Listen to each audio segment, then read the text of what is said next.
मुंबई में जोरदार बारिश होने के बावजूद भी कांदिवली पश्चिम जनसेवक गोपाल शेट्टी के मार्गदर्शन में शानदार तरीके से रावण दहन और दशहरा महोत्सव का आयोजन किया गया।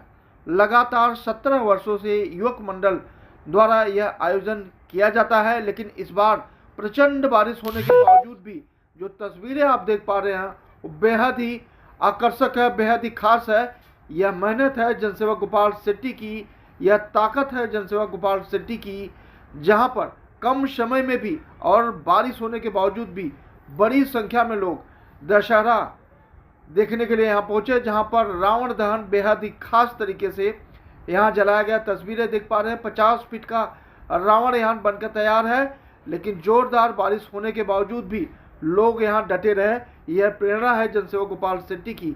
यही वजह है कि गोपाल शेट्टी की ताकत जनसेवा की वजह से उनकी बढ़ी है, इसीलिए उनका नाम जनसेवक कहा जाता है, क्योंकि वो जनसेवा में कभी भी पीछे नहीं हटते। इस मौके पर उन्होंने न्यायमूर्ति और वकील श्री जेपी मिश्रा जी का भाई स्वागत सत्कार किया, क्योंकि जेपी मिश्रा वही वकील है जिन्होंने मालेगांव ब्लास्ट में सभी आरोपियों को बाइज्जत बरी करवाया था, जिसमें प्रमुखता से प्रज्ञा साध्वी का नाम लिया जाता है, जो प्रमुख आरोपी के तौर पे जानी जाती थी। उन्हें बरी करवाने में जेपी मिश्रा जी की अहम भूमिका रही, इसलिए जेपी मिश्रा जी का यहाँ स्वागत सत्कार किया गया।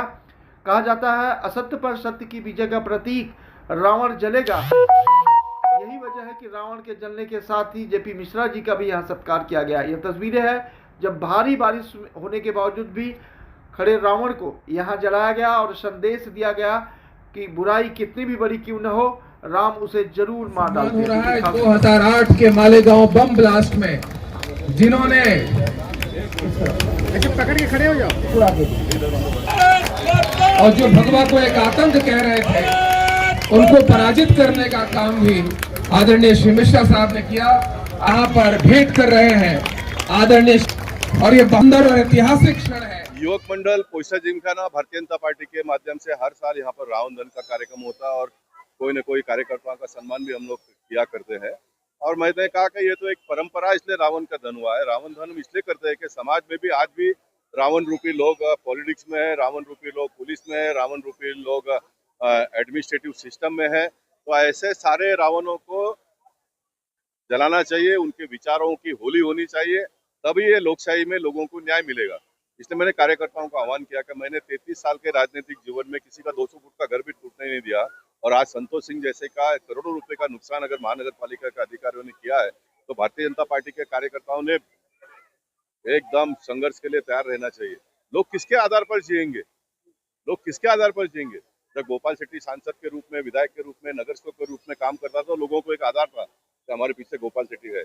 मैं आज भी हूँ, लेकिन कितना भी करेंगे तो एक मेरी क्षमता, तो सत्ता हाथ में नहीं है तो कम तो होती है ना।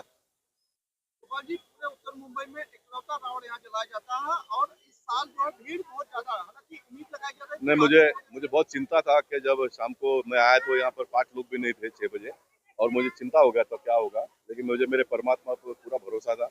बारिश भी रुकेगा और लोग भी आएंगे, और लोग, मुझे लगता है कि गत बार से भी ज्यादा लोग आ गए।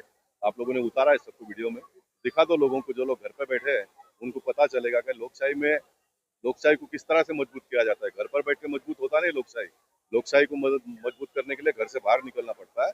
इसलिए जो लोग भी आज आए यहाँ पर, उनका मैं स्वागत करता हूँ, उनको धन्यवाद देना चाहता हूँ। एक तरफ असत्य पर सत्य की जीत का प्रतीक रावण जलाया गया, तो दूसरी तरफ सत्य की लड़ाई लड़ने वाले वकील साहब का आज आपने सम्मान भी किया इसी में। जयप्रकाश मिश्रा जी ने पूरा अपना जीवन भारतीय जनता पार्टी के लिए दिया, समाज के लिए दिया, और ऐसे कार्यकर्ता का अगर हम सम्मान नहीं करेंगे तो मुझे लगता है कि बड़ा पाप हो जाएगा, और ऐसा कम से कम पाप मैं मेरे हाथों से बिल्कुल होने नहीं दूंगा, क्योंकि मुझे भी सम्मानित करते ही लोगों ने इतना बड़ा बनाया है।